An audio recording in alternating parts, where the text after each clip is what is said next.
Ողջույն, այսօր պատրաստում եմ տապակած սունկ։ Ինչ եմ արել, սունկը նախապես մաքրել եմ, լվացել եմ և կտրատել եմ։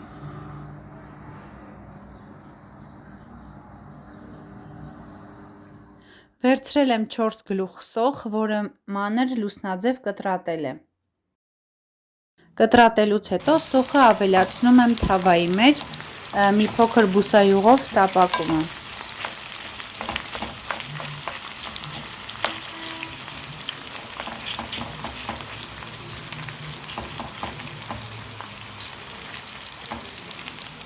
Որից հետո տապակած սոխի վրա ավելացնում եմ սունկը։ Անհրաժեշտ է 3 հատ հավկիթ, սամիտ, գինձ, որը ես ավելացնում եմ սնկի վրա։ Հերթականությամբ ավելացնում եմ, ասեմ, որ նաև ավելացրել եմ կարմիր պղպեղ և սև պղպեղ։ Աղը չմոռանաք։ Ինչ ախորժելի տեսք ունի, սիրելի հետևորդներ ջան։ Ասեմ, որ վերջում աննշան կարագ եմ ավելացնում և վերջ։ Սունկը պատրաստ է, կարող ենք համտեսել։ Մեզ բարի ախորժակ։